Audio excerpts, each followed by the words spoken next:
Paz do Senhor, irmãos.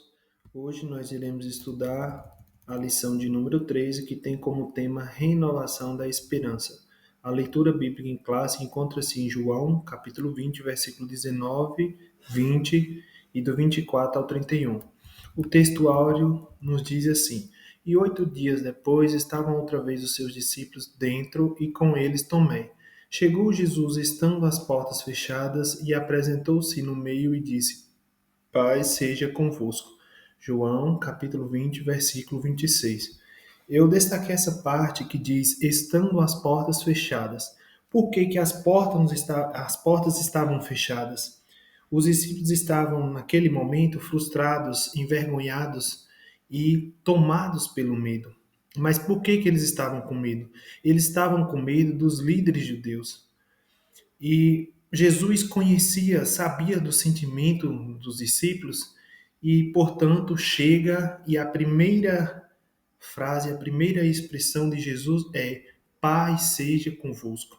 Então, essa expressão Paz seja convosco não é simplesmente uma saudação, mas é a cura para problemas emocionais.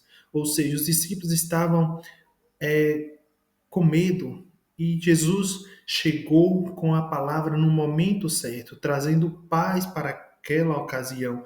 Imagino eu que assim que Jesus expressou esse termo, paz seja convosco, naquele ambiente pairou a serenidade, a paz, a tranquilidade. Glória a Deus. Verdade prática nos diz: a ressurreição de Cristo representa o ápice da esperança cristã. Então, nós sabemos que a ressurreição é o ponto máximo da esperança cristã. O próprio apóstolo Paulo fala em 1 Coríntios capítulo 15, versículo 17, e se Cristo não ressuscitou, é vã a nossa fé. Ou seja, a nossa fé não tem valor algum, é inútil, não vale de nada. Portanto, entendemos que a ressurreição é a base, é o pilar da fé cristã.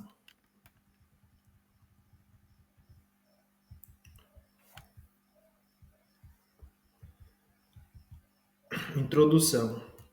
Chegamos à última lição deste trimestre. A palavra que define é esperança. A ressurreição do nosso Senhor simboliza o ponto culminante da esperança cristã. Então, irmãos, a palavra esperança significa, do ponto de vista linguístico, expectativa, espera. É quando está esperando por algo, quando você cria expectativa em cima de algo. Mas do ponto de vista bíblico, significa sólida confiança em Deus. Então, é a esperança, é por meio dela que conseguimos reforçar a nossa fé em Cristo, promover a alegria em vez da tristeza, afastar o medo e acolher a mensagem destemida do Evangelho. Nessa lição, somos convidados a renovar a nossa esperança. Primeiro tópico: aparição de Jesus Cristo. Ponto 1. Paz seja convosco. Na segunda vez que Jesus se revelou aos seus seguidores, tanto homens quanto mulheres, o ambiente era diferente. O sepulcro continuava vazio e os discípulos, ainda receosos, permaneciam escondidos dos olhares dos transeuntes, do lado de fora da casa onde estavam reunidos, com portas e janelas fechadas. Como eu falei no início, lá no texto áureo, os discípulos estavam com as portas fechadas porque eles estavam tomados pelo medo, eles estavam atemorizados. Então, por isso que o ambiente era diferente. Porque eles eram discípulos de Jesus, eram seguidores de Jesus.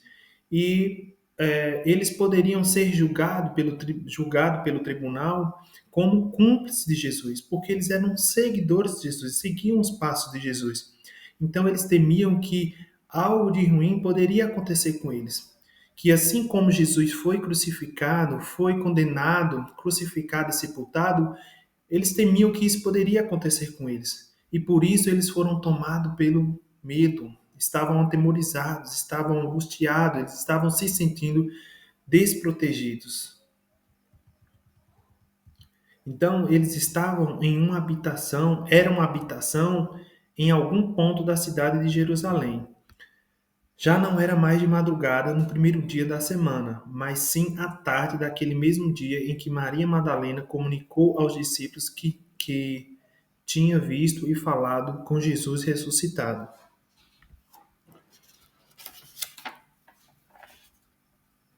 No entanto, eles mostravam ceticismo quanto à afirmação de Maria Madalena sobre ter encontrado Jesus vivo. Na verdade, os discípulos estavam ainda tomados pelo medo dos judeus e sentiam-se desprotegidos. De fato, tinham fugido para suas casas quando Jesus foi preso, restando apenas Pedro e João posicionados à distância. Dia depois, após terem recebido o Espírito Santo como consolador, aqueles discípulos continuavam escondidos com as portas trancadas no mesmo local. Eu destaquei esse ponto aqui porque eu fiquei me perguntando como que os discípulos continuavam escondidos, com medo, trancados no mesmo local, sendo que eles tinham recebido o Espírito Santo. Só que a gente passa a entender, depois de estudar um pouco mais, que eles estavam vivendo um trauma, eles estavam traumatizados por tudo que tinham visto, por tudo que tinham contemplado. E um trauma a gente sabe que não se cura de um dia para a noite. É um processo lento e gradativo. Além desse ambiente traumatizante, é preciso dizer que o Espírito Santo, eles receberam o Espírito Santo, porém, eles receberam o Espírito Santo, só que não em toda a sua plenitude. Isto é, o empoderamento ou derramamento do Espírito Santo, ele não aconteceu de maneira plenamente. Não tinha acontecido ainda. Isso ocorreu mais tarde, no dia de Pentecostes, lá em Atos capítulo 2. Quando Jesus voltou a aparecer entre eles, repetiu por 3 vezes: Paz seja convosco. Quando Jesus repetiu 3 vezes: Paz seja convosco, não foi por um motivo, não foi por acaso. Jesus queria destacar, dar ênfase a essa expressão: Paz seja convosco. E o que a gente observa é que na primeira vez que ele utilizou essa expressão, que foi lá no versículo 19, quando Jesus usou essa expressão paz seja convosco, ele estava trazendo paz, ele trouxe paz no meio do medo.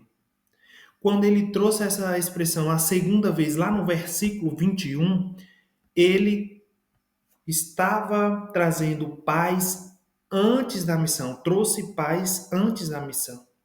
E na terceira vez que ele utilizou essa expressão paz seja convosco, lá no versículo 26 do capítulo 20 de João, ele trouxe paz diante da dúvida. Então não foi por acaso que Jesus repetiu 3 vezes. Ele tinha um propósito. O registro das aparições de Jesus ressurreto. Aqui é importante dizer, irmãos, que o registro das aparições de Jesus tem um objetivo. Qual era o objetivo? Evidenciar, trazer provas, evidências de que ele realmente ressuscitou. E a primeira a prova é a Escritura Sagrada. Está escrito nas Escrituras. Em Atos capítulo 1, versículo 3, nos diz que ele se apresentou vivo com muitas e infalíveis provas. Então, além de serem muitas provas, são provas infalíveis, provas incontestáveis. A gente observa que nessa lição o comentarista ele trouxe pelo menos 10 ocasiões ou 10 evidências de que Jesus ressuscitou. Só que aqui eu gostaria de falar a primeira evidência. E a primeira evidência, ela está na Bíblia Sagrada. Como assim, Técio? Lá em 1 Coríntios, capítulo 15, versículo 4. Vamos ver o que é que diz? Eu irei ler aqui na versão NVI, Nova Versão Internacional. 1 Coríntios, capítulo 15, versículo 4, que diz assim: foi sepultado e ressuscitou no terceiro dia, segundo as Escrituras.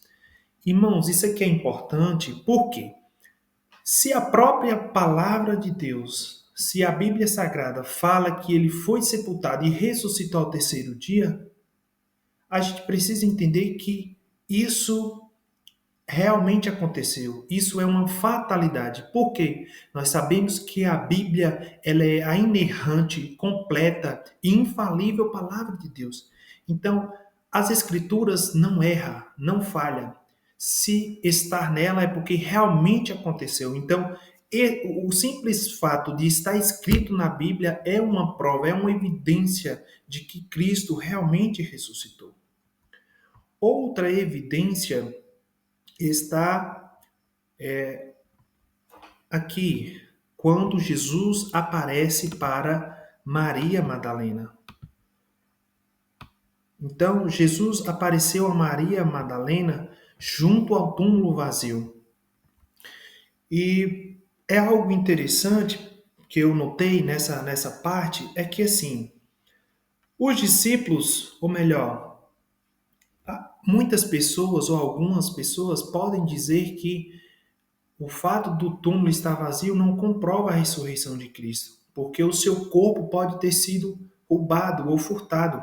Inclusive, lá em Mateus, capítulo 28, versículo 12 e 13, fala que os próprios sacerdotes e anciãos judeus, eles inventaram esse pretexto, essa desculpa, essa mentira para tentar invalidar a ressurreição de Cristo. Vamos ver?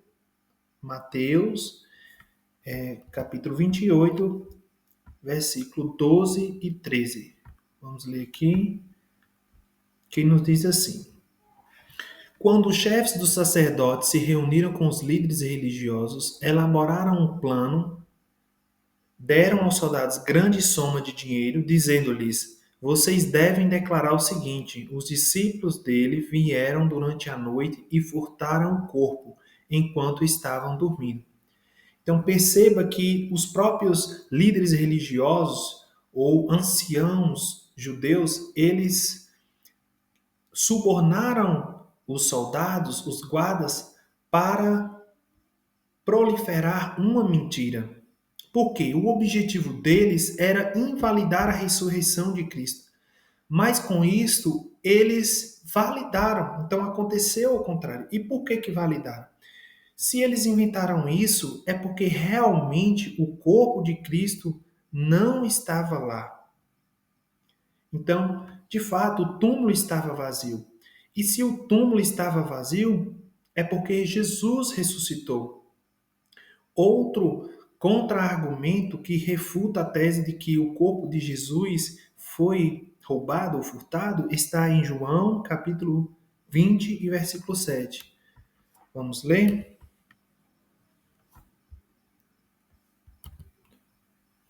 João 27, que nos diz assim: bem como o lenço que estivera sobre a cabeça de Jesus, ele estava à parte, separado as faixas de linho. Ele estava dobrado à parte, separado das faixas de linho. Então, irmãos, isso aqui refuta a tese de que o corpo foi furtado, porque imagine, a pessoa que vai furtar, ela tem pressa. Então, o mais rápido que ela sair do ambiente, melhor será. Agora, perceba que Jesus teve o cuidado de dobrar a parte. Então, os lençóis foram dobrados, o lenço foi dobrado cuidadosamente. Então, essa organização refuta a ideia de que o corpo de Jesus foi furtado. Porque se realmente isso tivesse acontecido, muito provável que os furtadores iriam simplesmente pegar o corpo e sair apressadamente. Até porque tinha guarda vigiando. Mas não, Jesus faz questão de deixar esse detalhe, de deixar o lenço dobrado. E isso é a prova e comprova que Jesus de fato ressuscitou. Outra prova está o comentarista ele trouxe várias evidências, várias provas, né? Mas eu vou comentar apenas algumas provas aqui. Outra prova está aqui, ó. Jesus se apresentou reunidos aos discípulos reunidos numa casa em Jerusalém quando Tomé não estava presente. O que eu percebo aqui? Um detalhe interessante é que Jesus já se apresentou com um corpo glorioso. Por que ele se apresentou com um corpo glorioso? Perceba que lá no versículo 26, o que é que nos diz? Estando as portas fechadas e apresentou-se no meio.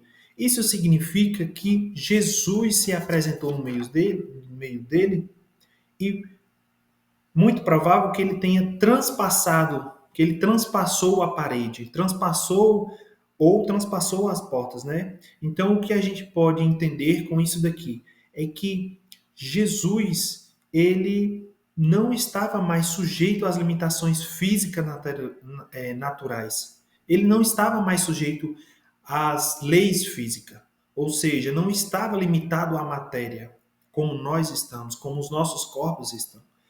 Então, isso é a prova. Ele simplesmente apresentou-se no meio dele e no relato bíblico não fala que a porta foi aberta para que ele pudesse entrar. Então, significa que Jesus já estava com o corpo glorioso. E isso é uma evidência da sua ressurreição. Ou seja, ele ressuscitou com o corpo glorificado. Outra evidência que eu gostaria de destacar é essa daqui, na qual Jesus fez a sua aparição, fez aparições aos apóstolos e a mais de 500 seguidores. Por que isso aqui é importante? Jesus apareceu para mais de 500 discípulos, ou melhor, mais de 500 seguidores. E isso aqui descarta a hipótese de alucinação, porque a alucinação geralmente acontece com uma pessoa. Não tem como alucinações acontecer a 500 pessoas, a 500 seguidores. Então, dessa forma, a gente descarta a hipótese de alucinação. E vimos aqui um testemunho coletivo, ou seja, várias pessoas foram testemunhas oculares da ressurreição de Cristo. Elas viram Jesus Cristo, contemplaram Jesus Cristo. Glória a Deus. Então, irmãos, todas essas aparições confirmam o fato da ressurreição de Cristo. Ponto 3. Preciosas lições. A primeira lição a reter é que a ressurreição de Cristo representa o ponto culminante da fé cristã. Paulo dirigiu-se aos coríntios afirmando: "E se Cristo não ressuscitou, logo é vã a nossa pregação e também é vã a nossa fé." 1 Coríntios, capítulo 15, versículo 14. Então, o que precisamos entender é que Jesus, ele é a fonte da salvação. E se Jesus não ressuscitou, ele não morreu. E se ele não morreu, não há remissão de pecados. E, portanto, não há esperança de salvação. E por isso que o apóstolo Paulo fala que se ele não ressuscitou, é vã, é inútil a nossa pregação, é inútil a nossa fé. Então, aqui o apóstolo Paulo, ele faz questão de dar ênfase que Jesus, de fato, ressuscitou.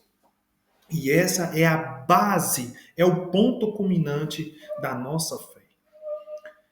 A segunda lição revela que a ressurreição é um fato inquestionável que fortalece a certeza e a alegria de saber que ele está vivo. Irmãos, Se Cristo está vivo, isso significa que ele venceu a morte em todos os aspectos. Glória a Deus. A terceira lição diz respeito à renovação da esperança e à promessa da ressurreição dos mortos em Cristo. Então, a terceira lição é que, assim como Jesus ressuscitou, aqueles que dormiram, que morreram em Cristo Jesus, também ressuscitarão. Assim como ele ressuscitou, venceu a morte, essas pessoas que estão em Cristo Jesus, que morreram em Cristo Jesus, também ressuscitarão, assim como Jesus ressuscitou. E um dia seremos como nosso Senhor. Segundo tópico, aparição de Jesus, esperança e plena alegria.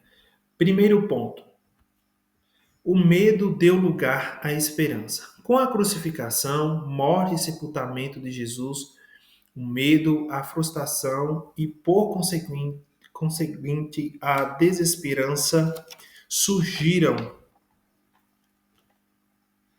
A desesperança surgimos no Novo Testamento. Vamos reler aqui, irmãos? Com a crucificação, morte e sepultamento de Jesus, o medo, a frustração e, por conseguinte, a desesperança surgiram, é isso mesmo, surgiram no coração dos seus discípulos. A cena dos dois discípulos no caminho de Emaús,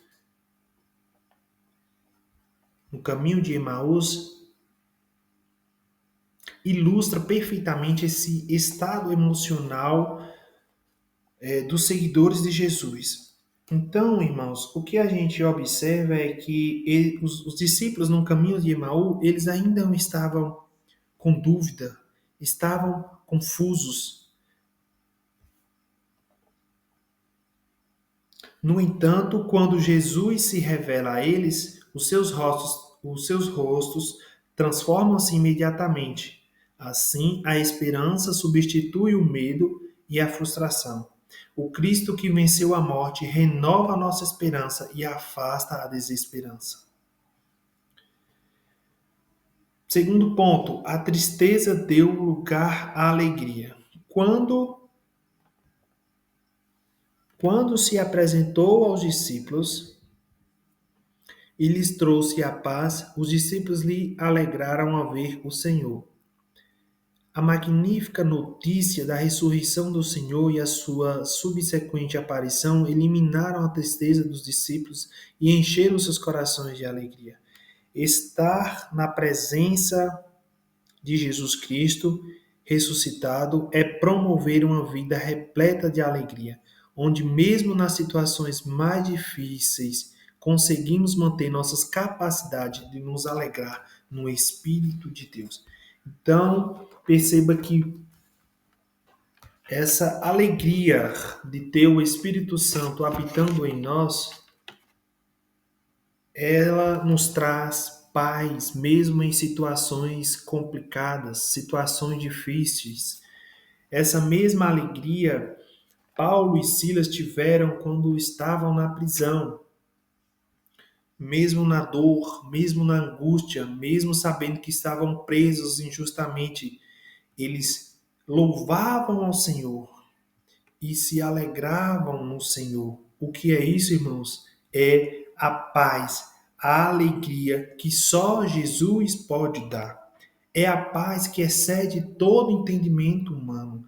É a paz que preenche todas as lacunas do nosso ser. E que mesmo em situações adversas, complexas, difíceis, a gente continua alegre, feliz com Cristo Jesus. Glória a Deus. Então, essa mesma alegria foi a alegria que Paulo e Silas sentiram em seu coração. Estavam ali presos, correndo risco de vida, uma situação difícil, mas ainda assim eles estavam contentes, alegres. O que é isso, irmãos? É a paz, é a alegria que só Jesus pode dar.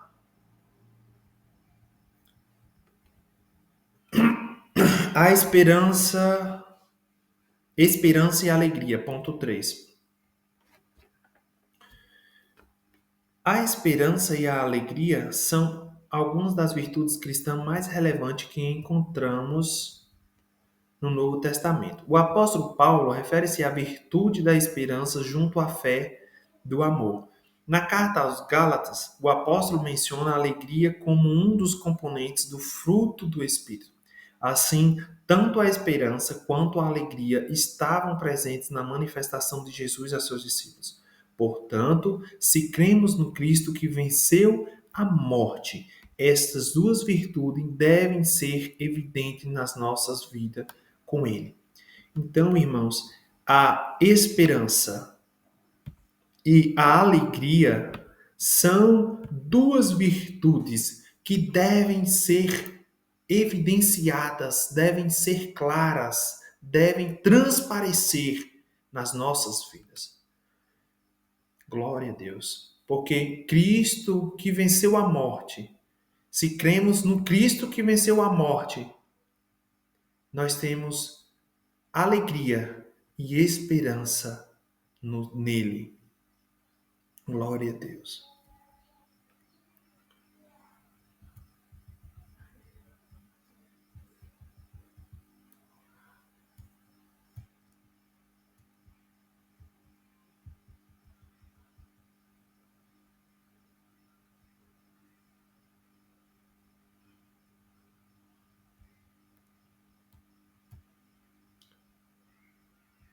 Ponto terceiro subtópico. Aparição de Jesus. Convicção fortalecida.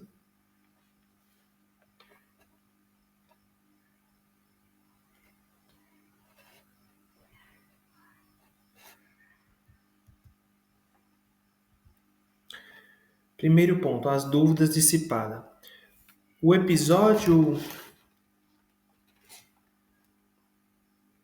episódio da incerteza de Tomé revela a dúvida que surgiram no coração do seguidor de Jesus. Durante algum tempo, Tomé revelou-se cético, ou seja, incrédulo, em relação à ressurreição do Senhor.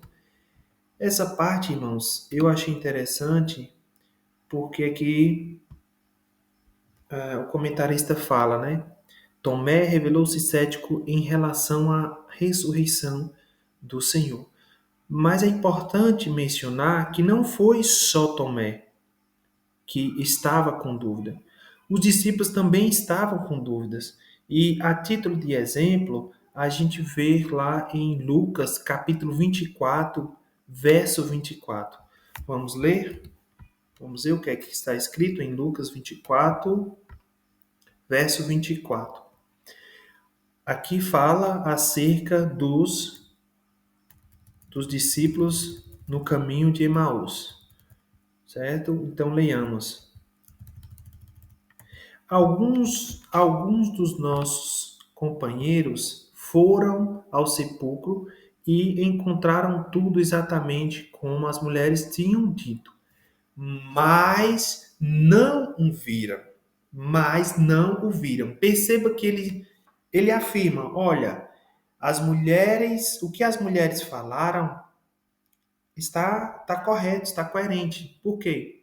Porque os nossos companheiros foram ao sepulcro e encontraram tudo exatamente como elas tinham dito. Porém, não o viram. Então, o que eles queriam dizer com isso? Que, bom, foi confirmado, o sepulcro está vazio, o túmulo está vazio, a pedra selada foi removida, mas não o viram, ou seja, os discípulos não o viram. A gente percebe que esse mais traz um tom de incerteza, um tom de dúvida. Eles estavam com dúvida acerca da ressurreição de Cristo. E a prova é que no versículo 25 diz assim, Jesus diz assim, ele lhes disse, como vocês custam a entender e como demoram a crer em tudo que os profetas falaram. Então eles demoraram para entender, para crer na ressurreição de Jesus. Então, não era só Tomé que tinha essa dúvida. Os discípulos também tinham dúvida a respeito da ressurreição do Senhor. Só que Tomé, quando ele teve a oportunidade de encontrar com Jesus, aqui ó, no